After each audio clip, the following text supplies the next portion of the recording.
માટે આપણે નિયમિત ગતિ અને અનિયમિત ગતિ કે જે હવે આપણે નામ નહીં આપીએ, થોડીક વાર માટે આપણે એને આલેખ 1 અને આલેખ 2 આવું નામ આપીશું. આલેખ 1 જે છે એ આયરો આલેખ છે અને આલેખ 2 જે છે એ આયરો આલેખ છે. ખ્યાલ આવ્યો?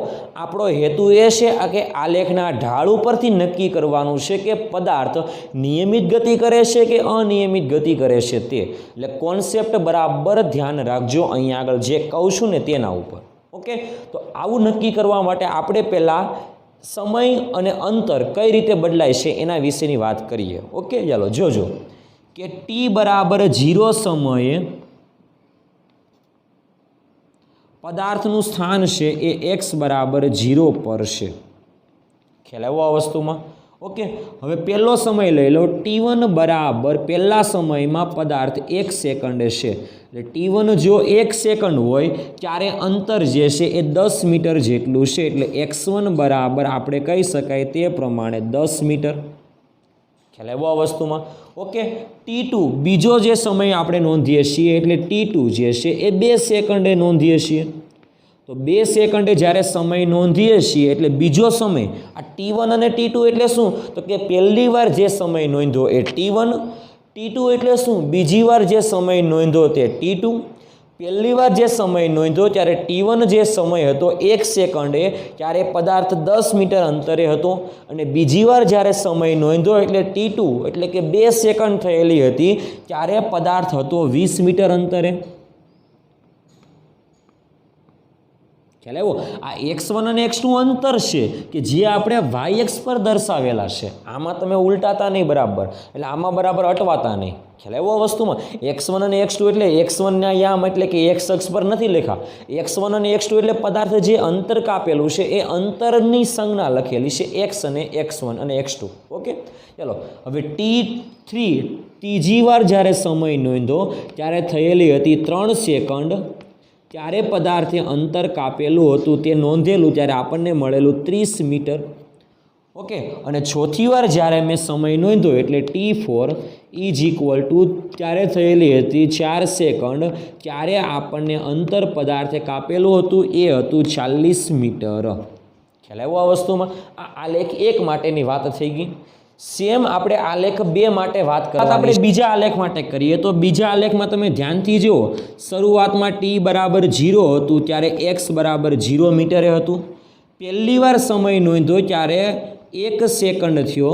સમયનું જે માપન કરવા માટે જે સાધન લઈએ છીએ એ સાધનમાં 1 સેકન્ડ બતાવે છે ત્યારે પદાર્થ જે છે એ 5 મીટર અંતરે છે. એટલે x1 બરાબર 5 મીટર. બીજી વાર જ્યારે સમય નોંધ્યો ત્યારે સમય થયેલો હતો માપનમાં એટલે સાધનમાં 2 સેકન્ડ. ઓકે, ત્યારે જે અંતર બતાવતા હતા એ અંતર છે 8 મીટરે. એટલે પદાર્થ 8 મીટરે છે. ત્રીજી વાર જે આપણે સમય નોંધ્યો ત્યારે મળ્યું આપણને 3 સેકન્ડ અને ત્યારે પદાર્થ હતો x3 અંતરે અને એ આપણે આલેખ પરથી નક્કી કરી શકાય 10 મીટર અંતરે છે. ચોથી વાર જ્યારે આપણે સમય નોંધ્યો ત્યારે આપણને મળેલી 4 સેકન્ડ કે જે આપણે અંતર માપેલું એ આપણને 20 મીટર અંતરે મળેલું. પાંચમી સેકન્ડે ઓકે અંતરે એટલે કે પદાર્થ હતો x5 જેટલા અંતરે જે આપણે આલેખ ઉપરથી કહી શકાય કે 30 મીટર અંતરે હશે. અને છઠ્ઠી સેકન્ડની વાત કરીએ તો છઠ્ઠી સેકન્ડે પદાર્થ હતો આલેખ પરથી જો આપણે કહેવું હોય તો 50 મીટર અંતરે. કેટલા અંતરે? 50 મીટર અંતરે હતો. ખ્યાલ આવ્યો આ વસ્તુમાં વિદ્યાર્થી મિત્રો? ઓકે, એટલે આપણને આલેખ 1 પરથી જેટલા સમય હતા એની સાપેક્ષે અંતર જે હતું એના પણ આપણે યામ લખી નાખ્યા. સેમ એવી રીતે આપણે આલેખ 2માં પણ સમયની સાપેક્ષે આપણે અંતરના આલેખમાં જે યામ હતા એ પણ આપણે લખી નાખેલા છે.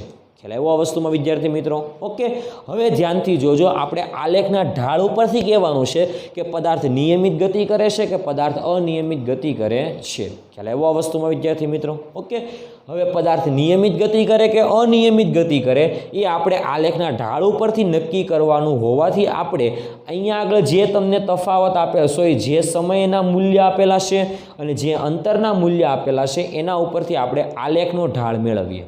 ઓકે, ધ્યાન આપજો. હવે આપણે વાત કરીએ આલેખ 1 માટે. અહીંયા આગળ હું જેટલા પણ મૂલ્ય લખીશ એ આલેખ 1 માટેના લખીશ. ઓકે, અને અહીંયા આગળ જેટલા મૂલ્ય લખીશ એ આલેખ 2 માટેના મૂલ્ય લખીશ. ઓકે, આ જે મૂલ્ય લખીશ એ આલેખ 2 માટેના લખીશ અને આ જે મૂલ્ય લખીશ એ આલેખ 1 માટેના લખીશ અને એ ઢાળના મૂલ્ય અહીં આગળ લખીશ. ખ્યાલ આવ્યો આ વસ્તુમાં? ઓકે, હવે ધ્યાન આપજો બરાબર. પહેલી સેકન્ડના સમયગાળામાં, પહેલી સેકન્ડનો સમયગાળો એટલે 0 થી 1 સેકન્ડના સમયગાળામાં.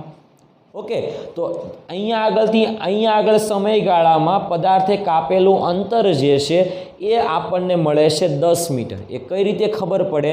તો આ બે બિંદુ એટલે 0 સેકન્ડ અને 1 સેકન્ડ, એ બે બિંદુ વચ્ચે સમયનો તફાવત જે છે એ 1 સેકન્ડનો છે અને એ સમયના તફાવતની સાથે પદાર્થના અંતરનો તફાવત જે છે એ 10 મીટર છે.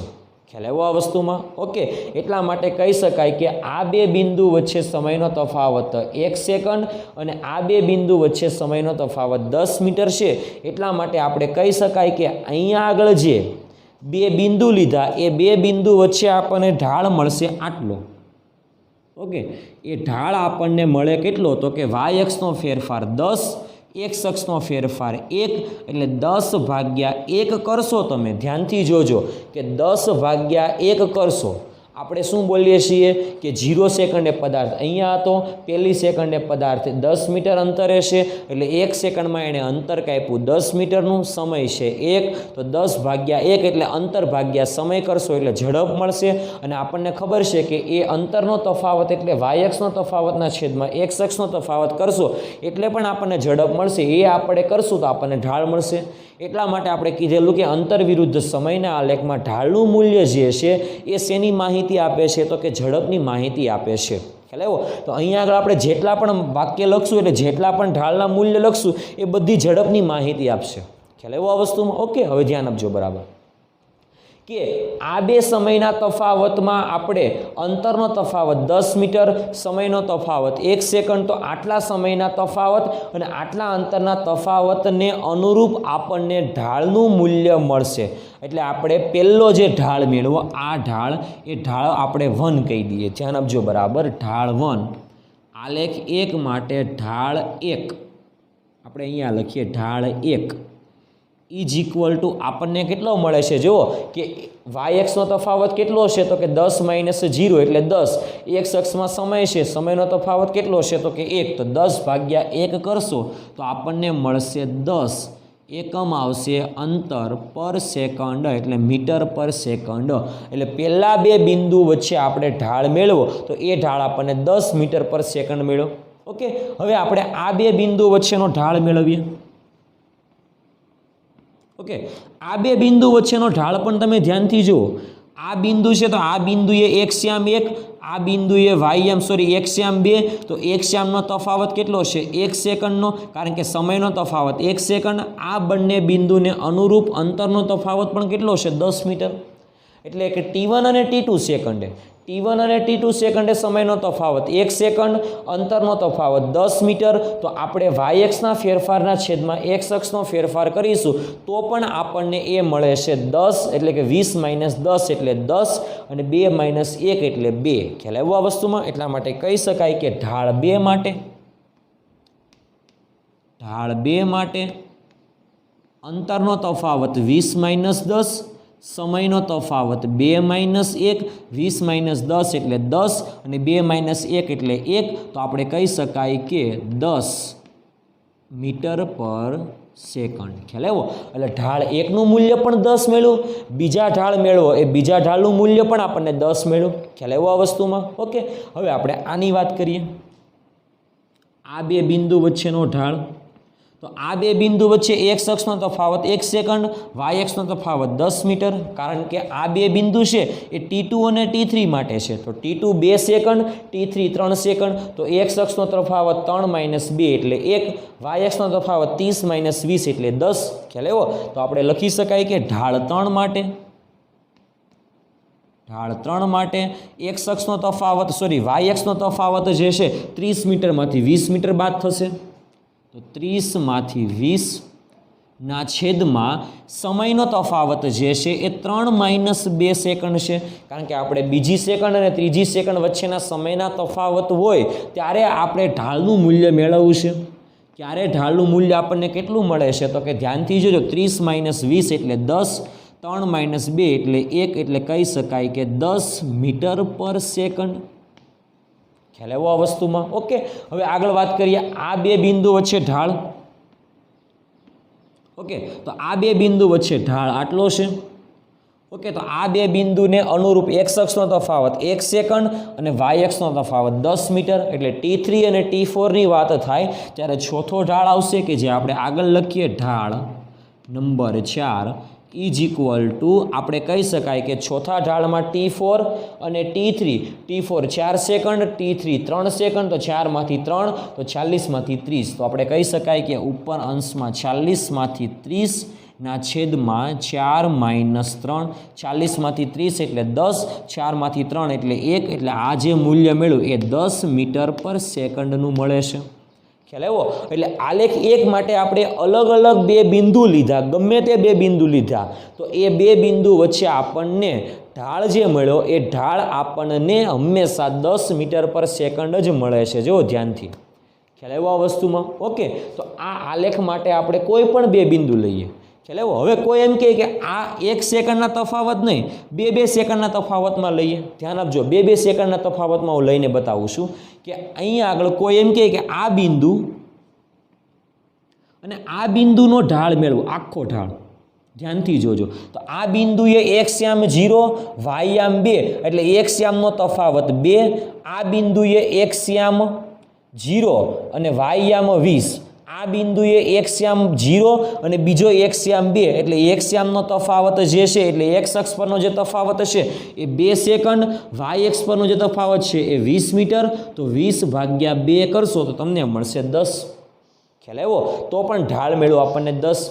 ખ્યાલ આવ્યો? પહેલાં સમયનો તફાવત 1 સેકન્ડ લીધેલો, તો 1 સેકન્ડમાં ઢાળ આપણને મળ્યા 10, પછી આપણે 2 સેકન્ડનો તફાવત લીધો, તો 2 સેકન્ડમાં પણ ઢાળ આપણને મળે છે 10. કોઈ એમ કે પહેલી સેકન્ડ અને ત્રીજી સેકન્ડ, તો આ 2 સેકન્ડ વચ્ચે તફાવત 2 સેકન્ડનો.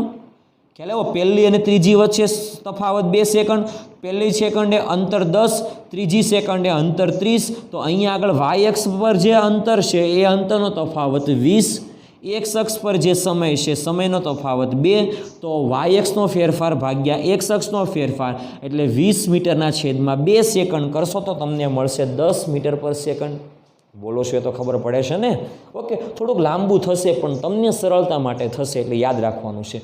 કોઈ એમ કહે કે બીજી અને ચોથી સેકન્ડ માટેની વાત કરો, તો બીજી અને ચોથી સેકન્ડમાં સમયનો તફાવત 2 સેકન્ડ, બીજી સેકન્ડને અનુરૂપ અંતર 20 મીટર, ચોથી સેકન્ડને અનુરૂપ અંતર 40 મીટર, તો અંતરનો તફાવત 20 મીટર, સમયનો તફાવત 2 મીટર, એટલે વાય અક્ષ 20, એક્સ અક્ષ 2, તો 20/2 કરશો તો તમને મળશે 10 મીટર પર સેકન્ડ.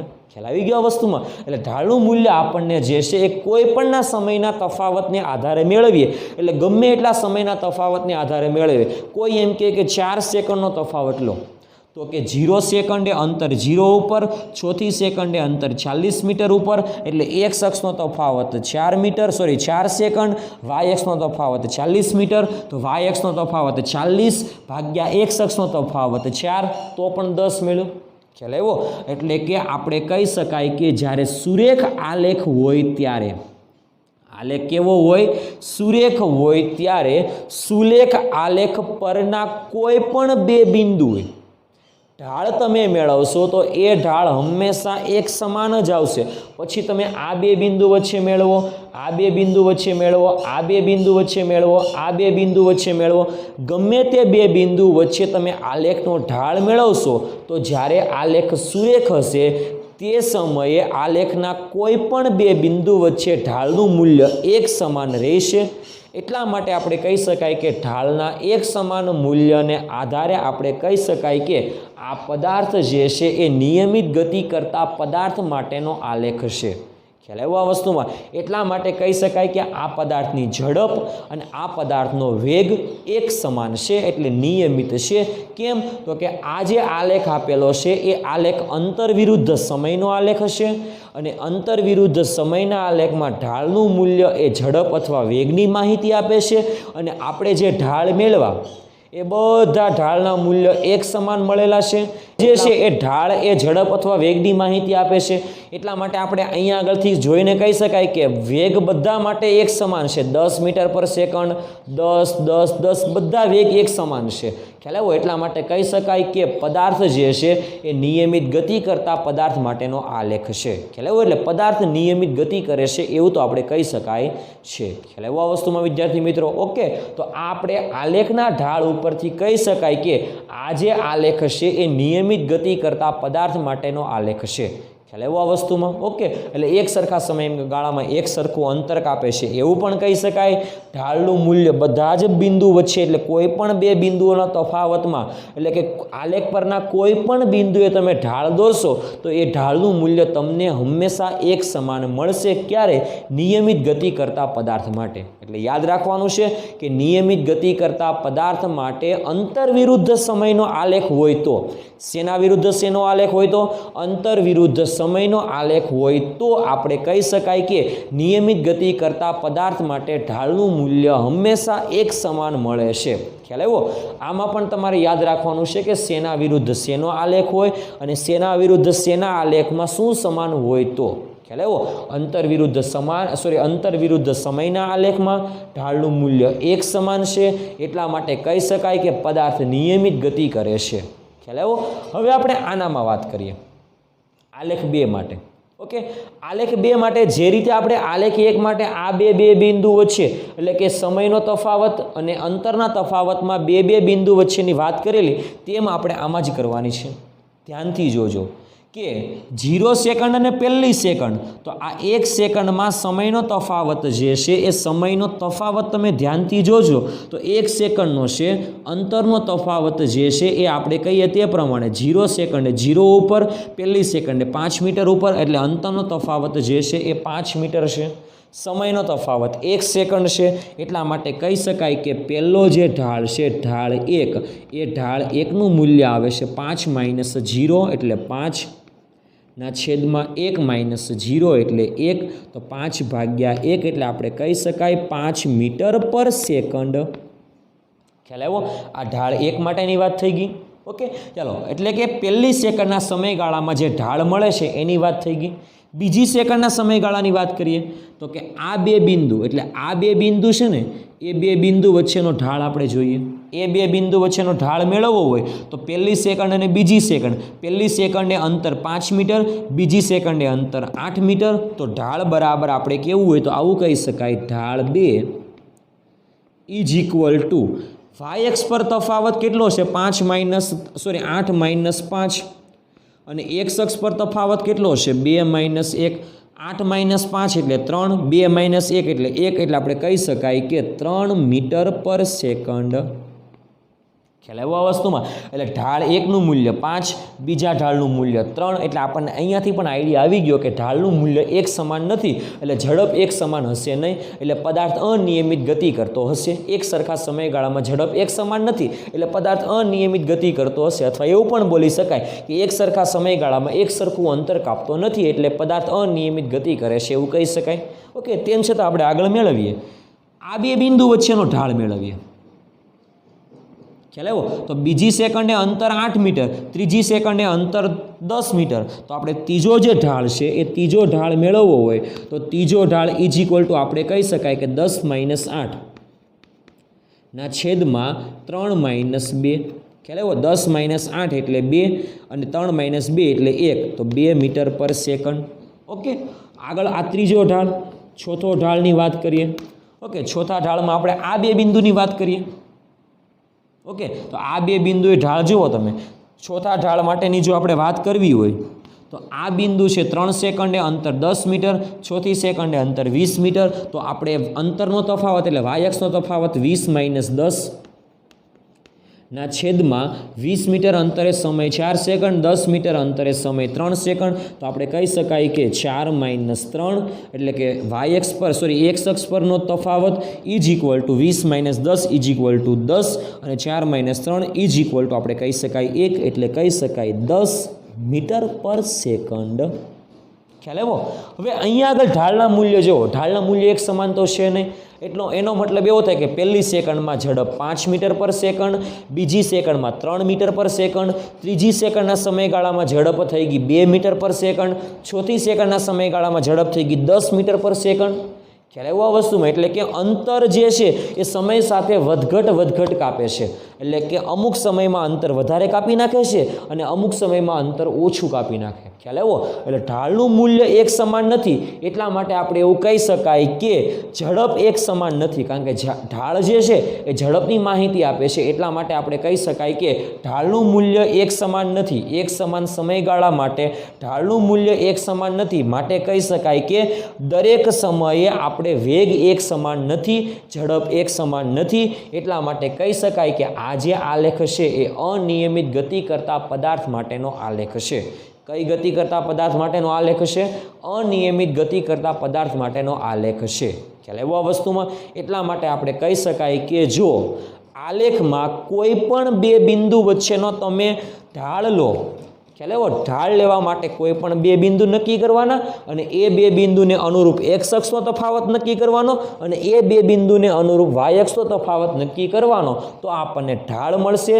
અને એ જે ઢાળ છે એ ઢાળ જો આપણને કોઈ પણ બિંદુએ આલેખના કોઈ પણ બે બિંદુ તમે લો તો એ બે બિંદુ વચ્ચે તમને ઢાળનું મૂલ્ય સમાન મળે, તો એ જે આલેખ છે એ નિયમિત ગતિ માટે કહેવાય. અને ઢાળનું મૂલ્ય જો તમને અલગ અલગ મળે તો એ આલેખ જે છે એ અનિયમિત ગતિ માટે કહી શકાય. એટલા માટે કહી શકાય કે આલેખ 2 છે એ અનિયમિત ગતિ કરતા પદાર્થ માટેનો આલેખ છે અને આલેખ 1 છે એ નિયમિત ગતિ કરતા પદાર્થ માટેનો આલેખ છે. ખ્યાલ આવ્યો આ વસ્તુમાં વિદ્યાર્થી મિત્રો? ઓકે, તો આ સૌથી મોસ્ટ આઈએમપી કોન્સેપ્ટ હતો અને આ કોન્સેપ્ટનો ઉપયોગ કરીને આપણે આગળ હવે બધી થિયરી આવી જ રીતે ભણવાની છે આલેખ પરથી. અને આ કોન્સેપ્ટ તો દાખલા માટે અને MCQ સોલ્વ કરવા માટે બરાબર અગત્યનો કોન્સેપ્ટ છે. ખાસ યાદ રાખવાનો છે કે જેટલી પણ વસ્તુ ભણાવેલી છે એ બધી વસ્તુ તમારે બરાબર તૈયાર કરવાની છે. ખ્યાલ આવ્યો આ વસ્તુમાં વિદ્યાર્થી મિત્રો? ઓકે, તો આ વસ્તુ હતી આપણી આલેખના ઢાળ વિશેની વસ્તુ. ખ્યાલ આવ્યો આ વસ્તુમાં વિદ્યાર્થી મિત્રો? ઓકે, તો હવે આપણે આગળ વાત કરીએ. તમને જો અંતર વિરુદ્ધ સમયના આલેખ આપેલા છે, એટલે કે વાય અક્ષ પર અંતર આપેલું છે અને એક્સ અક્ષ પર સમય આપેલો છે. વાય અક્ષ પર અંતર, એક્સ અક્ષ પર સમય, વાય અક્ષ પર અંતર, એક્સ અક્ષ પર સમય. તો એનો મતલબ એવો કે આપણને જે આલેખ આપેલા છે ને એ અંતર વિરુદ્ધ સમયના આલેખ આપેલા છે. ખ્યાલ આવ્યો આ વસ્તુમાં વિદ્યાર્થી મિત્રો? ઓકે, તો હવે આપણે આગળ વાત કરવાની છે. હમણાં જે કીધેલું તે પ્રમાણે અંતર વિરુદ્ધ સમયના આલેખમાં ઢાળ જે છે એ ઢાળનું મૂલ્ય એ આપણે કીધેલું તે પ્રમાણે વેગ અથવા ઝડપની માહિતી આપે છે. ઓકે, પરંતુ હવે આપણે એટલું જ યાદ રાખીશું કે કારણ કે મારે તમને ઢાળનું મૂલ્ય ધન, ઋણ કે શૂન્ય છે તેના વિશેની વાત કરવાની છે. ઓકે, તો બરાબર યાદ રાખવાનું છે કે અંતર વિરુદ્ધ સમયના આલેખમાં ઢાળનું મૂલ્ય એ વેગની માહિતી આપે છે. શેના વિરુદ્ધ શેના આલેખમાં? અંતર વિરુદ્ધ સમયના આલેખમાં ઢાળનું જે મૂલ્ય છે એ વેગની માહિતી આપે છે. ખ્યાલ આવ્યો? માની લો કે આનો જે ઢાળ છે તમે જાણતી જોજો, આ જે અંતર વિરુદ્ધ સમય છે અને અંતર વિરુદ્ધ સમયનો આલેખ છે અને આ જે આલેખ છે ને આ આલેખમાં ઢાળ ધન છે. ધ્યાનથી જોજો, આ જે આલેખ છે એ આલેખનો ઢાળ જે છે એ ઢાળ ધન છે. ઓકે, આ આલેખ છે એ આલેખનો ઢાળ ઋણ છે. આવું કેમ તો હું હમણાં સમજાવું છું.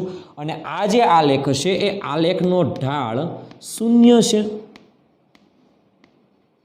ખ્યાલ આવ્યો આ વસ્તુમાં? આનો ઢાળ ધન છે, આનો ઢાળ ઋણ છે અને આનો ઢાળ શૂન્ય છે. આ પહેલી વસ્તુ યાદ રાખવાની. ઓકે, શા માટે આનો આલેખનો ઢાળ ધન છે? કારણ કે ધ્યાનથી જુઓ, તમે કોઈ પણ બે બિંદુ લો, ધારો કે તમે આ બિંદુ લઈ લો અને આ બિંદુ લઈ લો, તો આ બે બિંદુ વચ્ચે તમે ઢાળ દોરો તો આ બે બિંદુએ તમને સમયનો તફાવત મળે t1 અને અહીંયા આગળ સમયનો તફાવત એટલે અહીંયા સમય મળે t2. આ સમયને અનુરૂપ અહીંયા તમને અંતર મળશે x1 અને તમને આ સમયને અનુરૂપ તમને અહીંયા અંતર મળશે x2. ખ્યાલ આવ્યો? હવે ઢાળ ઇઝ ઇક્વલ ટુ આપણે શું લખીએ છીએ સૂત્ર? તો ઢાળ ઇઝ ઇક્વલ ટુ અંતરનો એટલે કે yx નો તફાવત એટલે x2 માઇનસ x1 ના છેદમાં સમયનો તફાવત એટલે આપણે લખીએ છીએ t2 માઇનસ t1. ખ્યાલ આવ્યો આ વસ્તુમાં વિદ્યાર્થી મિત્રો? ઓકે, હવે ધ્યાનથી જુઓ તમે અહીંયા x2 મોટા છે, x1 નાના છે. x2 મોટા છે, x1 નાના છે, તો એટલા માટે આપણે કહી શકાય કે અહીં આ જે સૂત્ર છે ને, આ સૂત્રમાં આપણે કહી શકાય કે અહીં x2 મોટા છે અને x1 નાના છે. એટલે x2 મોટા, x1 નાના. અને સાથે સાથે એવું પણ કહી શકાય કે t2 મોટા અને t1 નાના છે. કારણ કે આમ જતાં અંતર વધે, સમય વધે છે એટલે આપણે આમ સમયની વધતી વેલ્યુ લખીએ છીએ અને આમ અંતરની વધતી વેલ્યુ લખીએ છીએ. ખ્યાલ આવ્યો આ વસ્તુમાં? ઓકે, તો આપણે એવું કહી શકાય કે અંતિમ બિંદુ જે છે એનો એનો વાયયામ જે છે x2 છે અને પ્રારંભિક બિંદુ છે એનો વાયયામ જે છે x1 છે. એટલે x2 માઇનસ x1 એટલે મોટામાંથી નાનું બાદ કરવાનું, આમાં પણ મોટામાંથી નાનું બાદ કરવાનું.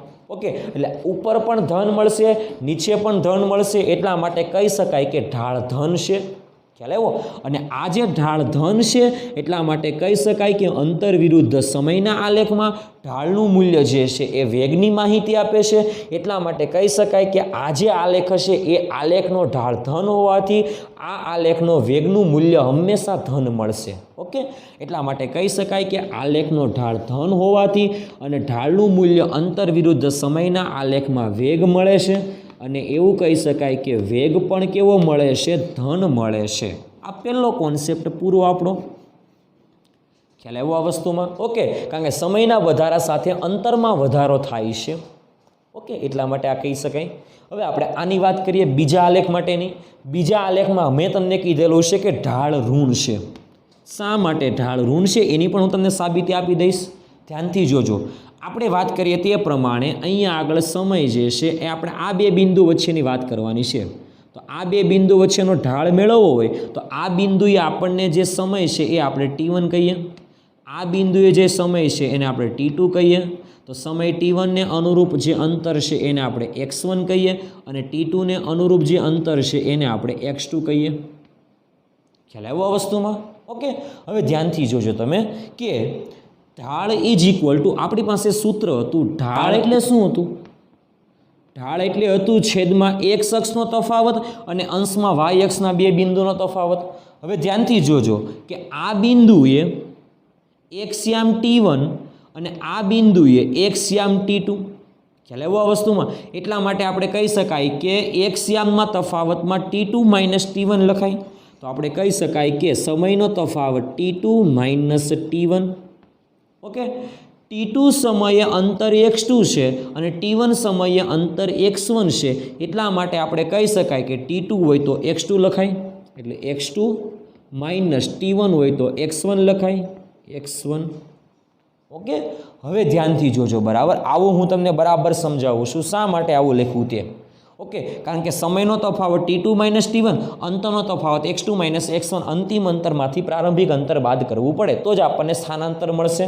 ઓકે, ચાલો હવે અહીંયા આગળ જુઓ કે અહીં તમે ધ્યાનથી જોશો આ સૂત્રમાં x2 માઇનસ x1 છે, પરંતુ અહીં તમે ઉગમ બિંદુથી અહીંયા આગળ y અક્ષ પર x2 જે છે એનું અંતર ઓછું છે અને x1નું અંતર વધારે છે. એટલા માટે આપણે કહી શકાય કે અહીં x2 લેસ ધેન x1 છે. શું છે? x2 લેસ ધેન x1 છે. એટલે x2 નાના છે, x1 મોટા છે, પરંતુ t2 ગ્રેટર ધેન t1 જ છે. ઓકે, t2 મોટા છે, t1 નાના છે. ઓકે, એટલે આમાં તમે કિંમત મૂકશો તો આમાં તમને આ નાનું આ મોટું, તો નાનામાંથી મોટું બાદ થાય એટલે ઋણ, ઉપર ઋણ, નીચે ધન, એટલે ટોટલ ઢાળ મળશે આપણને ઋણ. એટલા માટે કહી શકાય કે ઢાળનું મૂલ્ય ઋણ આવે. અને આ જે માહિતી છે ઢાળ, એ ઢાળની માહિતી અંતર વિરુદ્ધ સમયના આલેખમાં ઢાળ જે છે એ વેગ આપે છે. તો અહીંયા આગળ આપણને વેગનું મૂલ્ય ઋણ મળે છે. ખ્યાલ આવ્યો આ વસ્તુમાં વિદ્યાર્થી મિત્રો? ઓકે, આ વસ્તુમાં પણ તમને આઈડિયા આવી જવો જોઈએ બરાબર કે વેગનું મૂલ્ય ઋણ મળે છે. અને વેગનું મૂલ્ય ઋણ મળે છે કેમ? તો કે સમયના વધારા સાથે પદાર્થનું અંતર ઘટતું જાય છે. સમયના વધારા સાથે પદાર્થનું અંતર જે છે એ ઘટતું જાય છે. જુઓ કે પહેલી 0 સેકન્ડે વધારે અંતરે હતો, પહેલી સેકન્ડે ઓછા અંતરે આવ્યો, બીજી સેકન્ડે હજુ ઓછા અંતરે આવ્યો, ત્રીજી સેકન્ડે હજુ ઓછા અંતરે આવ્યો. તમારે આ બિંદુને તમારે જોવાના, પણ તમારે એનું અંતર ક્યાં છે એ નક્કી કરવું હોય તો વાય અક્ષ પર જે યામ છે ને એ યામ આપણે લેવા પડશે. ખ્યાલ આવ્યો? એટલે વાય અક્ષ પર જે અંતર છે એ અંતર આપણે લેવું પડશે. ખ્યાલ આવ્યો આ વસ્તુમાં? ઓકે, તો આપણે કહી શકાય કે ઢાળનું મૂલ્ય એ વેગની માહિતી આપે. ઢાળ પોતે ઋણ છે એટલે વેગ પણ ઋણ છે. એટલા માટે હવે આપણે એક કોન્સેપ્ટ નક્કી કરીશું કે જ્યારે આપણે આલેખ પ્રથમ ચરણમાં દર્શાવીશું ત્યારે આપણે આ પ્રથમ ચરણ જ કહેવાય. કારણ કે આપણે જો લખવું હોય ચરણ પદ્ધતિ તો આપણે આ રીતે લખી શકાય. આ ધન એક્સ આ ધન વાય અક્ષ, આ ઋણ વાય અક્ષ, આ ધન એક્સ અક્ષ અને આને આપણે ઋણ એક્સ અક્ષ તરીકે લઈએ છીએ. ખ્યાલ આવ્યો? તો આપણે જે આલેખ દોરીએ છીએ એ પ્રથમ ચરણમાં આલેખ દોરીએ છીએ. એટલે પ્રથમ ચરણમાં જો આલેખનો ઢાળ આમ હોય તો એ ઢાળ ધન આવશે અને આલેખનો ઢાળ આમ હોય તો એ ઢાળ ઋણ આવશે. ખ્યાલ આવ્યો? હવે આપણે આના માટેની વાત કરીએ. ઢાળ આનો શૂન્ય છે. તમને જોઈને પણ ખબર પડે કે આમ કોઈ પણ વસ્તુ હોય એમાં ઢાળ હોતો જ નથી, પણ જેમ જેમ આમ થતો જાય એટલે ઢાળ વધતો જાય. એટલે આમ સીધો થાય એટલે ઢાળ મેક્સિમમ હોય. યાદ રાખજો, આમાં ઢાળ શૂન્ય હોય અને આમાં ઢાળ મેક્સિમમ હોય. ખ્યાલ આવ્યો આ વસ્તુમાં? ઓકે, તો ધ્યાનથી જોજો. એટલે મેક્સિમમ એટલે અનંત થઈ જશે. ઓકે, ચાલો કેમ તો કે ધ્યાનથી જોજો. આ બે બિંદુ વચ્ચે આપણે ઢાળ મેળવવાનો છે. તો આ બે બિંદુ વચ્ચે ઢાળ મેળવવો હોય તો આ બિંદુનો આપણે એક્સ યામ એટલે એક્સ અક્ષ પર અંતર, વાય અક્ષ પર અંતર, એક્સ અક્ષ પર અંતર T1 અને T2.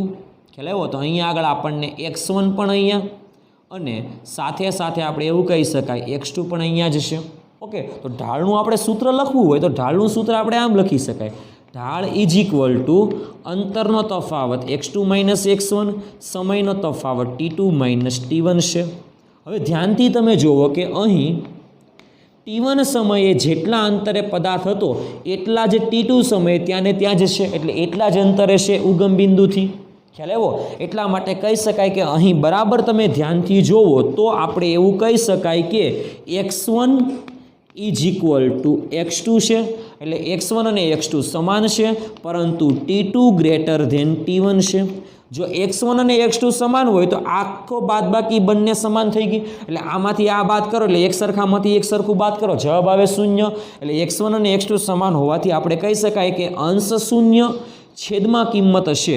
જો ઉપર અંશ શૂન્ય છેદમાં કિંમત હોય તો એનો જવાબ શૂન્ય આવે, પરંતુ અંશમાં કિંમત હોય અને છેદમાં જો શૂન્ય હોય તો એનો જવાબ અનંત આવે.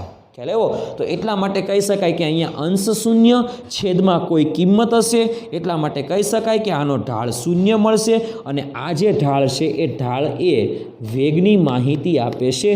એટલા માટે કહી શકાય કે આનો વેગ જે છે એ શૂન્ય છે. ખ્યાલ આવ્યો આ વસ્તુમાં વિદ્યાર્થી મિત્રો? ઓકે, એટલા માટે કહી શકાય કે વેગ ધન પણ હોઈ શકે, વેગ ઋણ પણ હોઈ શકે અને વેગ શૂન્ય પણ હોઈ શકે. ખ્યાલ આવ્યો?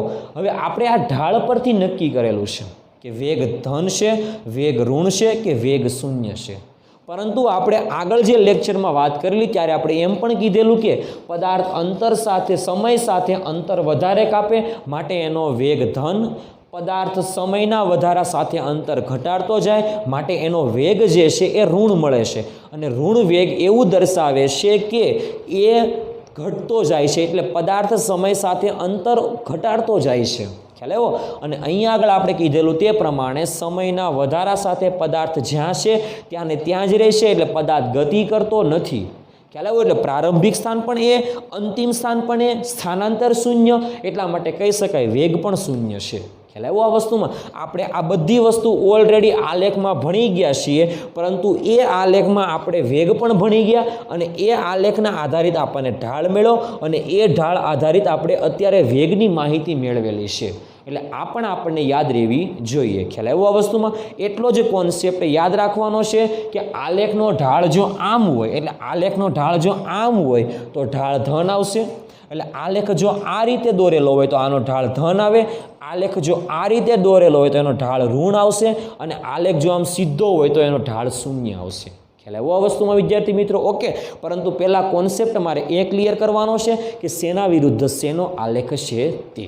ખ્યાલ આવ્યો આ વસ્તુમાં વિદ્યાર્થી મિત્રો? ઓકે, તો આ હતો આપણો આજનો આખો લેક્ચર કમ્પ્લીટ. અંતર વિરુદ્ધ સમયના આ લેખમાં ઢાળનું મૂલ્ય એ વેગ અથવા ઝડપ આપે છે, પરંતુ આપણે અહીંયા આગળ વેગની વાત કરવાની છે, કારણ કે ઢાળ ધન, ઋણ કે શૂન્ય હોઈ શકે, એટલા માટે વેગ ધન, ઋણ કે શૂન્ય પણ હોઈ શકે છે. ખ્યાલ આવ્યો આ વસ્તુમાં વિદ્યાર્થી મિત્રો? ઓકે, તો આપણે આખો લેક્ચર જે છે એ કમ્પ્લીટલી વ્યવસ્થિત શાંતિથી બેસીને જોવાનો છે. ખ્યાલ આવ્યો આ વસ્તુમાં? ઓકે, તો તમને બરાબર આઈડિયા આવી જશે કે ઢાળ એક્ઝેક્ટલી શું છે તે. ખ્યાલ આવ્યો આ વસ્તુમાં વિદ્યાર્થી મિત્રો? ઓકે, તો આ તો આપણો આજનો લેક્ચર. અંતર વિરુદ્ધ સમયના આ લેખમાં ઢાળ વિશેની સંપૂર્ણ માહિતી હવે આવી ગઈ છે. ખ્યાલ આવ્યો આ વસ્તુમાં વિદ્યાર્થી મિત્રો? ઓકે.